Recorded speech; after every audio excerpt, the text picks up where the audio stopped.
It was supposed to be a regular day, one of those ordinary moments where the sun shines just a little brighter and everything feels like it's in place.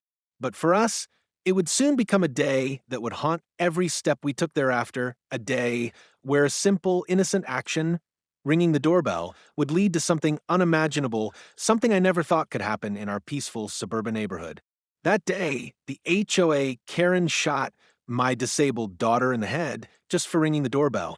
The sun had barely begun to dip behind the trees, casting long shadows across the sidewalk. When we decided to make a short visit to the neighbor's house, just to check in, say hello, and keep the peace that everyone expects in these cookie-cutter neighborhoods. The air was warm, soft against our skin, and it felt like the world was at peace. But peace is a fragile thing, isn't it? It can shatter in an instant, especially when you least expect it. My daughter, who's been nothing but joyful despite the challenges life has thrown her way, wheeled her chair up to the door. Her joy was evident, her laughter like music in the air, echoing in the quiet street. I had to admire her spirit, the way she faced the world with courage, even when the world had not been kind to her. She rang the doorbell, her small fingers pressing the button, not knowing that this innocent act would soon spiral into a nightmare. The door opened slowly, and there she stood, Karen. She was the kind of neighbor who always had something to say, always ready to point out a flaw, always watching, always judging. There was something in her eyes, something cold, something dangerous, a sense of authority, or maybe entitlement, but definitely a sense of control. It was that look that had always unsettled me, but I pushed it aside. We all have our neighbors, right? The ones we tolerate, the ones we wave to but keep our distance from. Karen was one of those. But this time, she wasn't offering a casual greeting, nor was she welcoming. No, this time, something in her eyes flashed with rage as she looked at my daughter. My heart sank as I saw the shift, the way her body tensed, the way she looked from my daughter's face to the doorbell. A cold, hard silence filled the space between us. I felt a knot form in my stomach. I wanted to say something, but what? What do you say when you know that the air is thick with tension, when the calm facade of suburban life is about to be torn apart? Before I could say a word, before I could react, Karen stepped back inside her house and slammed the door. The sound echoed, a sharp, jarring noise that rattled my bones. My daughter, still sitting in her wheelchair, looked up at me with confusion in her eyes, not understanding what had just happened. But the tension was palpable. It was like something had snapped, something that couldn't be undone. I had a sense of dread that washed over me, and it wasn't just about the door slamming, it was something much worse. I tried to brush it off, trying to reassure my daughter. But as I turned to leave, my daughter did something she always did when she wasn't sure about a situation. She rang the doorbell again. It wasn't a challenge. It wasn't defiance. It was her way of seeking clarity, of trying to make sense of the encounter. It was her way of being brave, even when she wasn't sure what was coming next. And then it happened. Before I could even turn around, there was a loud, deafening sound, like thunder striking too close. I froze, my heart stopping, and then my ears rang with the sound of a gunshot. It was so surreal, so out of place, that for a moment I didn't understand what had just happened. I felt a surge of panic, and my eyes darted to my daughter.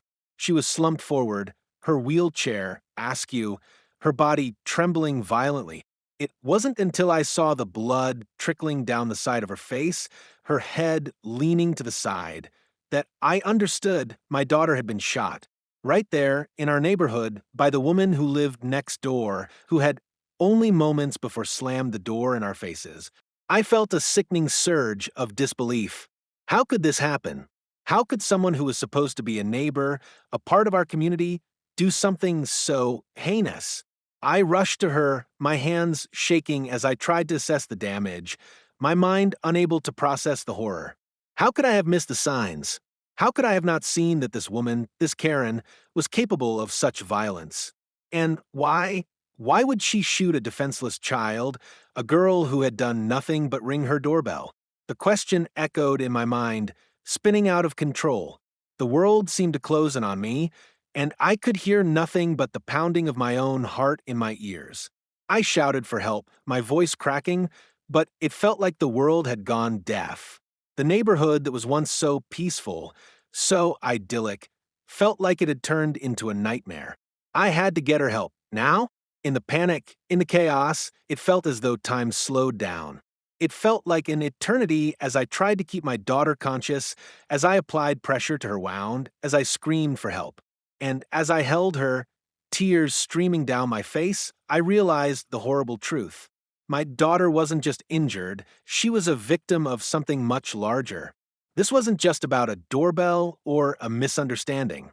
This was about a deep, simmering hatred, a personal vendetta that had festered in the heart of someone who should have never been in a position of power.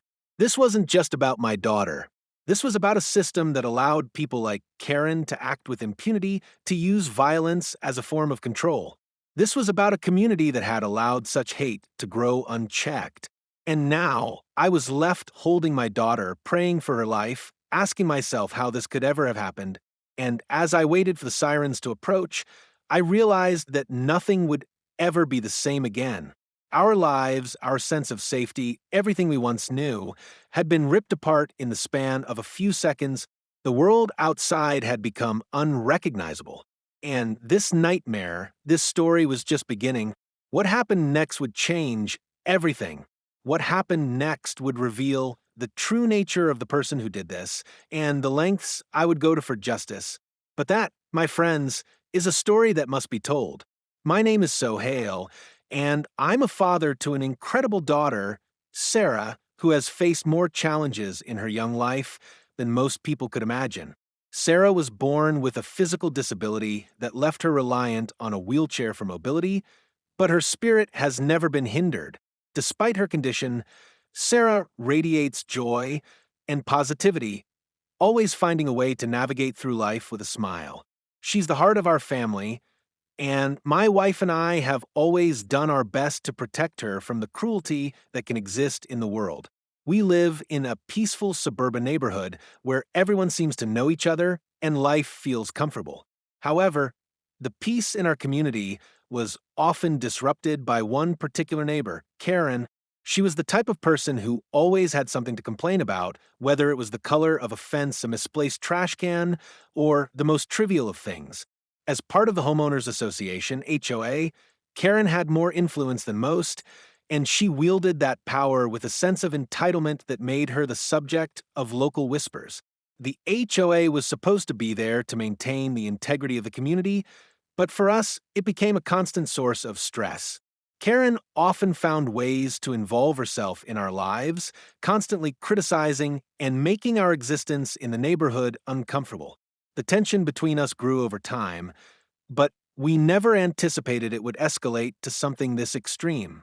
What started as a simple visit to a neighbor's house, a simple act of ringing the doorbell, would soon trigger an unimaginable event that no one could have foreseen. The truth was, this moment had been building for a long time, and it was about to unfold in the most terrifying way. Our neighborhood was the kind of place you'd expect to see in a picture-perfect suburb, neat, quiet, and well-maintained. The houses were all alike, with perfectly trimmed lawns, symmetrical fences, and freshly painted exteriors that gave off an almost sterile feel. The streets were lined with trees that provided just enough shade to keep the sidewalks cool during the summer afternoons. Everything seemed to be in its place, and everyone knew their role. At least, that's how it appeared on the surface. But beneath the calm exterior, there was an underlying tension that simmered just out of sight. The HOA, Homeowners Association, had more power than anyone cared to admit, and for us, it often felt like an invisible force pushing us to conform to their every whim. The rules were everywhere. Your lawn must be this length, your house must be this color, and every little detail was scrutinized.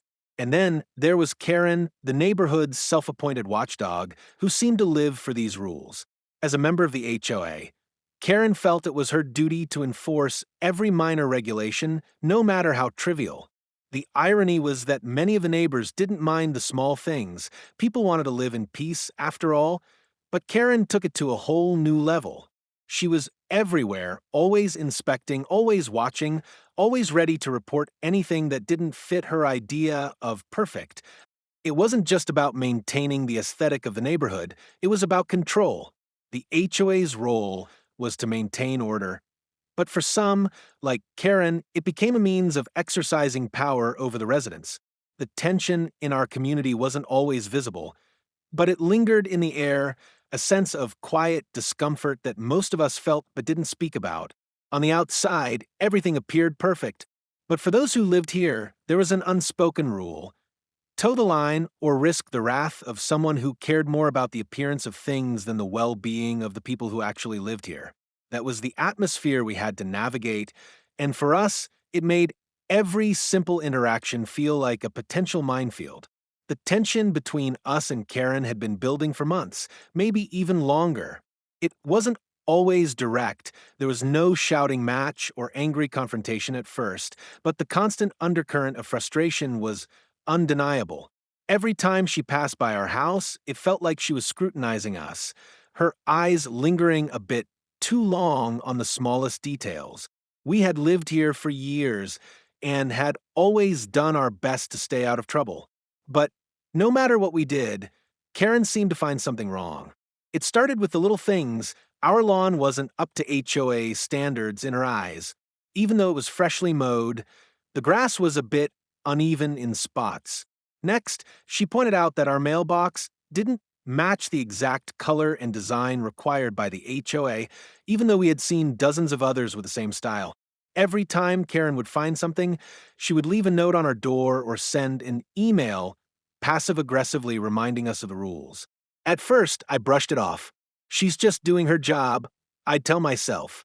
Everyone has their quirks. But as the months wore on, it became clear that Karen wasn't just enforcing rules, she was finding ways to make our lives difficult. No one else seemed to face this level of scrutiny. Other neighbors whose yards were equally messy or whose fences were just as mismatched never seemed to get the same treatment. It was as if she had a personal vendetta against us. The more I tried to ignore it, the more her actions began to weigh on me. The turning point came when Karen knocked on our door one Saturday afternoon, insisting that we remove a small tree in our yard. It's not in line with HOA guidelines, she declared, standing there with her arms crossed, her eyes cold. But the tree had been there for years, and no one had ever complained about it before. It wasn't harming anyone, and it certainly wasn't causing any trouble. I could feel my frustration bubbling to the surface as I tried to reason with her, but she wasn't interested in listening. She was determined to have her way. I had reached my breaking point. The HOA had become more than a nuisance. It was a constant source of stress, and Karen seemed to thrive on making our lives difficult. Every interaction felt like a battle, a small fight that we were always losing. It wasn't just about the rules anymore, it was about power and control. And Karen held the reins. That's when the first confrontation happened. Karen came over one afternoon, her voice raised as she berated my wife for leaving a trash can out too long after garbage day. The conversation quickly escalated, and I had to step in to defuse the situation. It wasn't a major incident, but it was clear that the tensions had reached a boiling point. I knew things were not going to get better. This wasn't the end. It was only the beginning. As the weeks passed, it became increasingly difficult to avoid Karen. Her demands grew more unreasonable, her presence more invasive. It felt like she was always looking for an opportunity to call attention to something that violated the rules. Her obsession with controlling everything around her seemed to escalate with each passing day. By this point, we had all but accepted that there would be no peace with her in the neighborhood. The moment was coming. The confrontation that had been brewing for months was now inevitable. It wasn't a question of if something would happen, but when. And when that moment finally came, it would tear apart the fragile sense of security we once had in our neighborhood.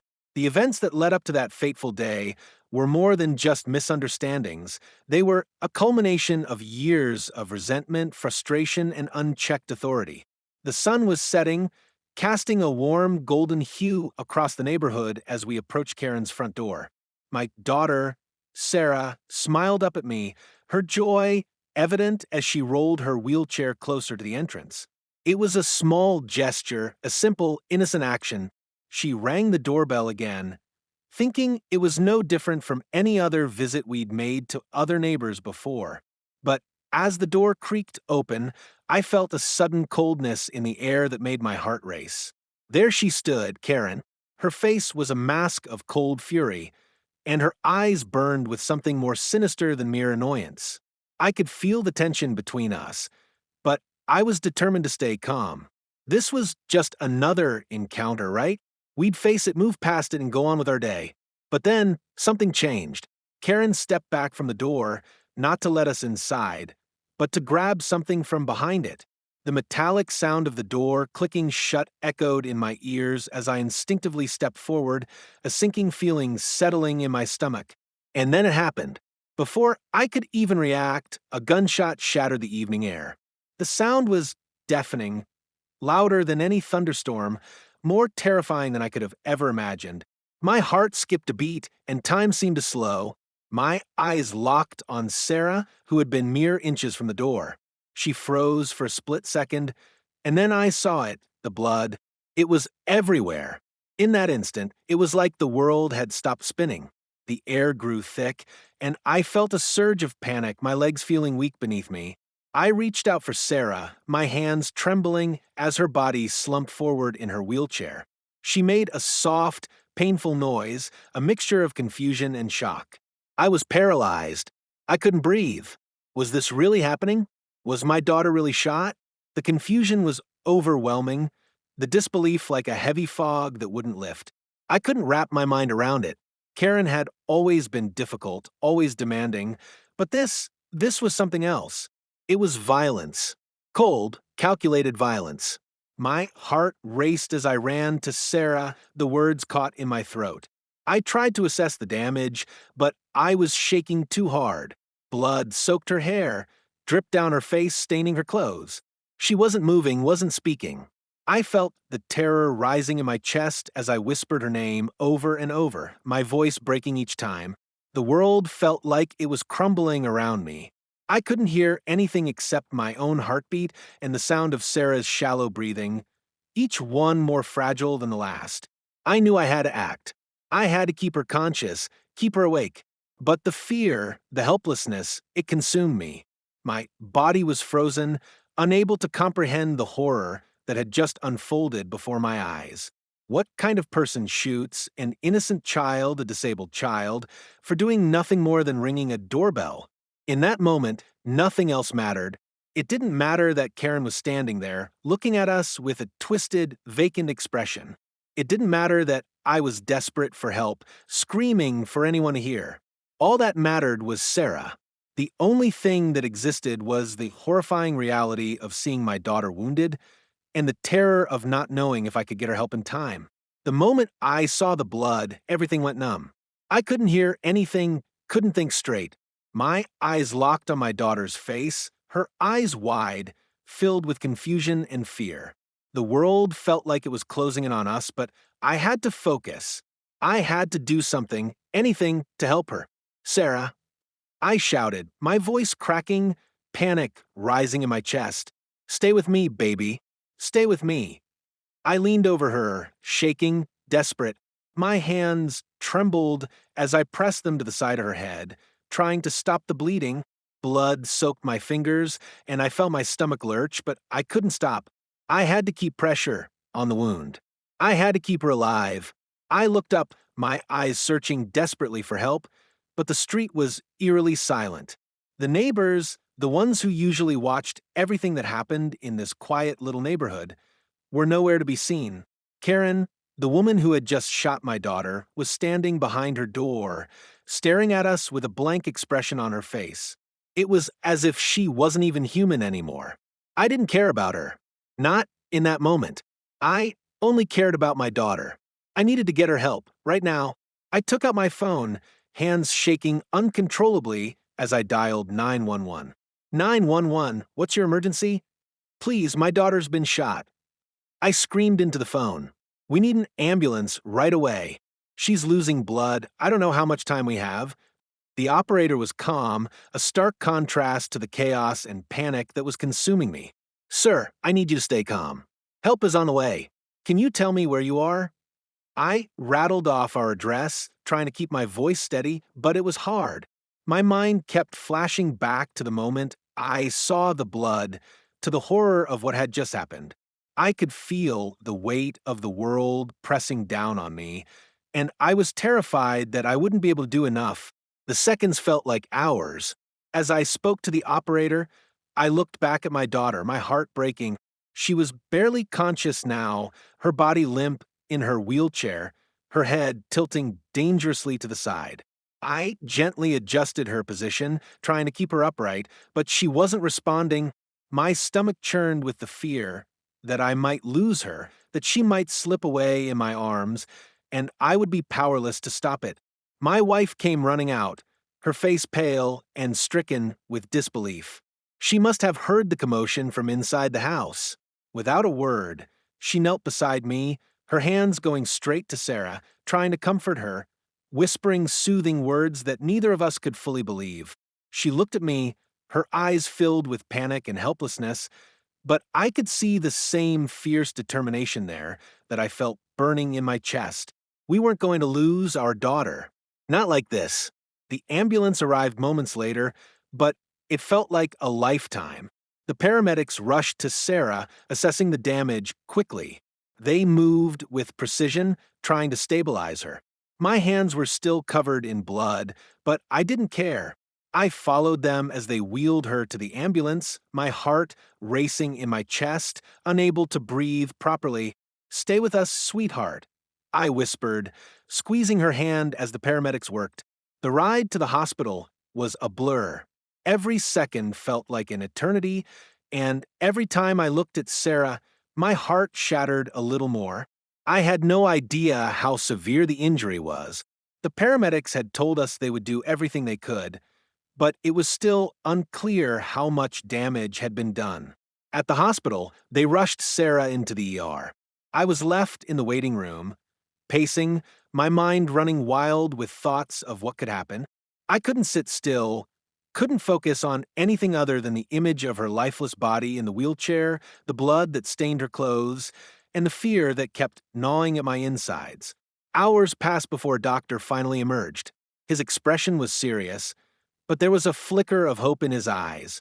He told us that Sarah had been lucky. The bullet had grazed her skull, narrowly missing her brain, but the damage was still severe. They had managed to stop the bleeding, but there was a long road ahead of us: surgery, recovery, therapy. It wasn't going to be easy, but she was alive. My daughter was alive. The relief I felt in that moment was overwhelming. It was like the weight of the world had been lifted off my shoulders, but the battle was far from over. The physical recovery would take time, but the emotional toll it had already taken on our family was immense.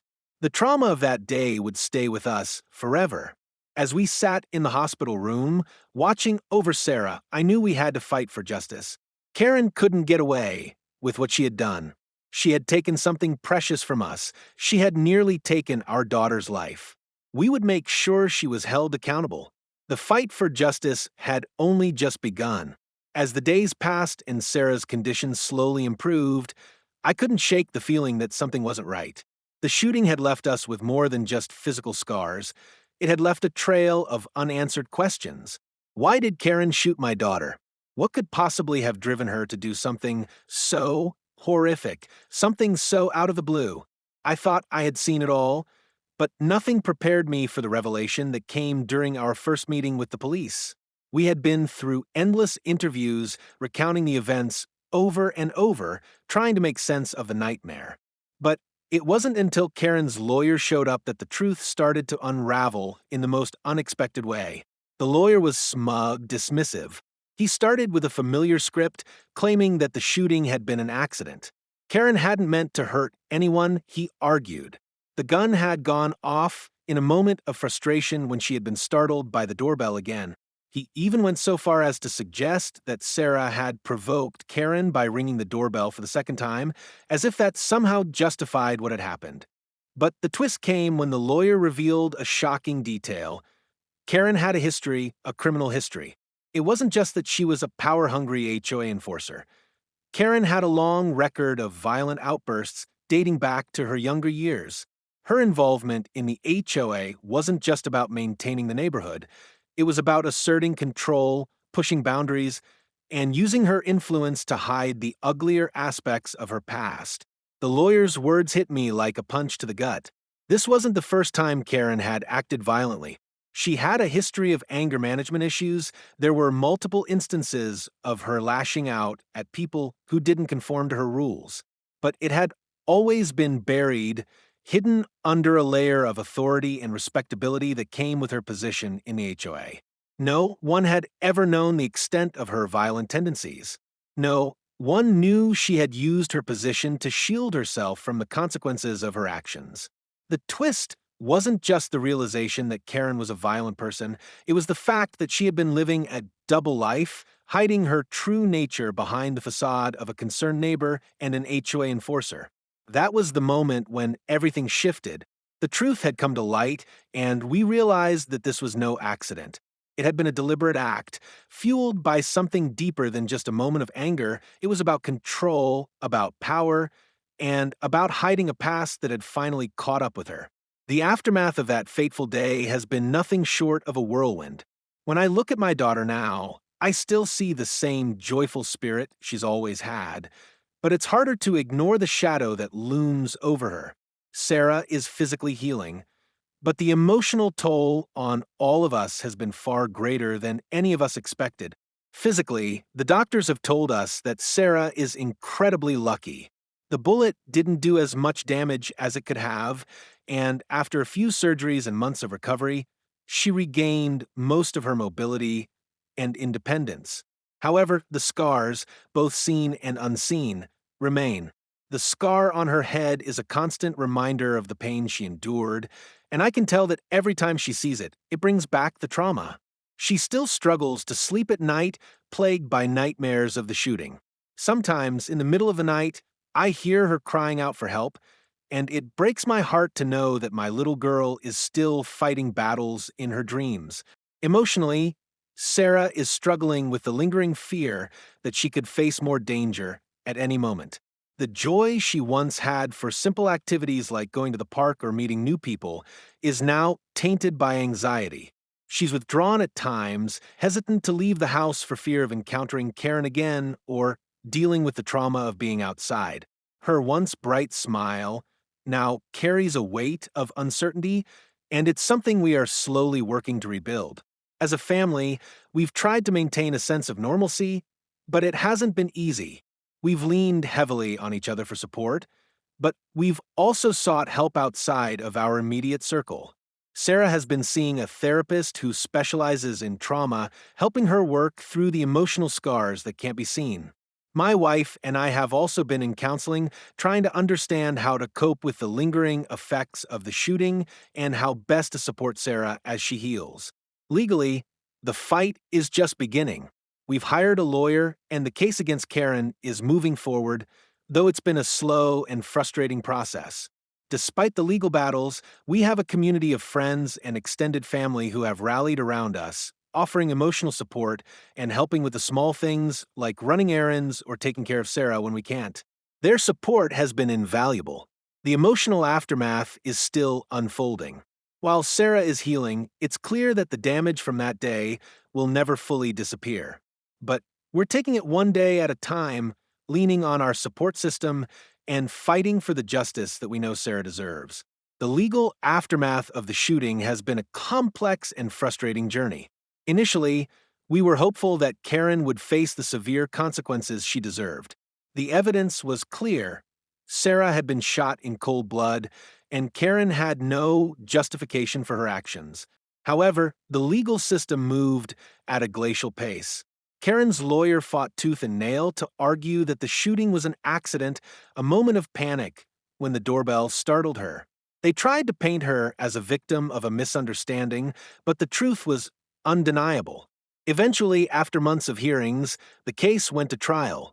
Karen was charged with attempted manslaughter and assault, but the emotional toll on our family was immense. We had to relive the trauma each time. We spoke about what happened. The jury deliberated for days, but finally the verdict came. Karen was found guilty, though the sentence was lighter than we had hoped. She was given probation, a fine, and ordered to attend anger management classes. The community was outraged, many feeling that justice had not been fully served. Karen's position in the HOA was quickly reevaluated, and she was ultimately removed from her role. The community response was mixed.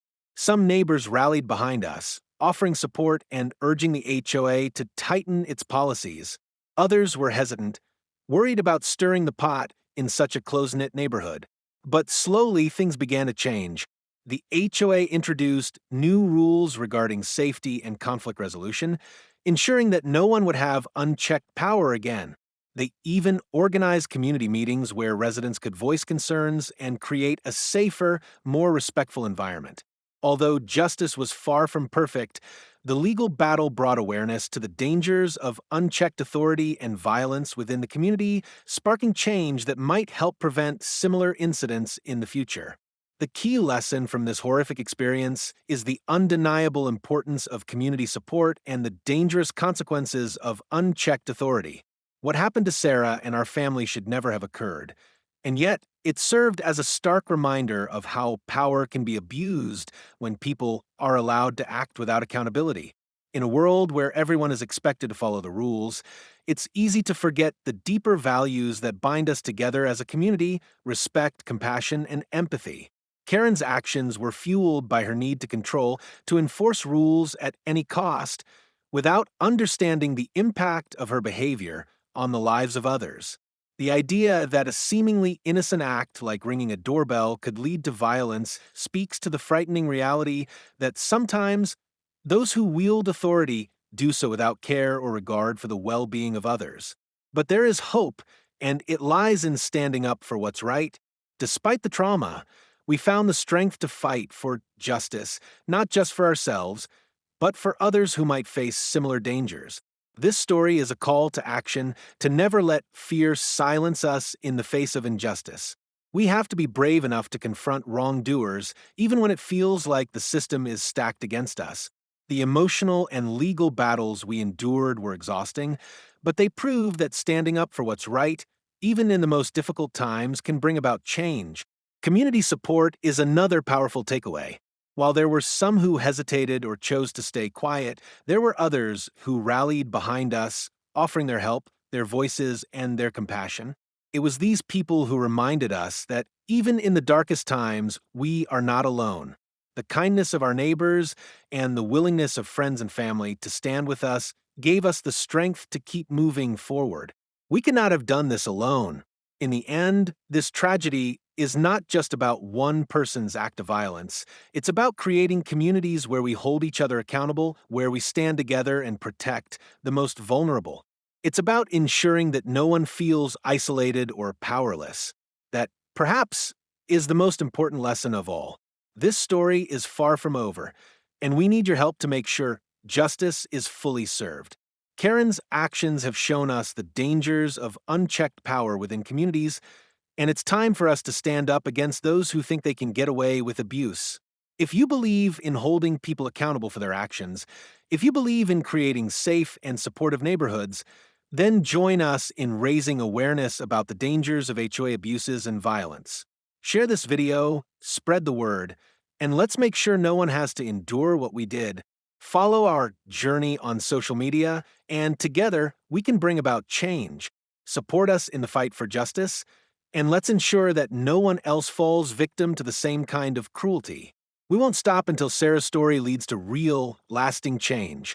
Thank you so much for watching and being a part of this emotional journey with us. This story is one that will stay with us forever, and we hope it sheds light on the very real dangers of HOA abuses and the consequences they can have on innocent lives. Sarah's story is a reminder that we must never ignore the power imbalances within our communities. We have to stand up, speak out, and protect those who are vulnerable. If you believe in fighting for justice and making communities safer, please share this video, spread the word, and let's work together to bring about real change. Stay connected with us by subscribing and following our journey on HOA Denied Access. Your support means Everything as we continue our fight for justice and accountability.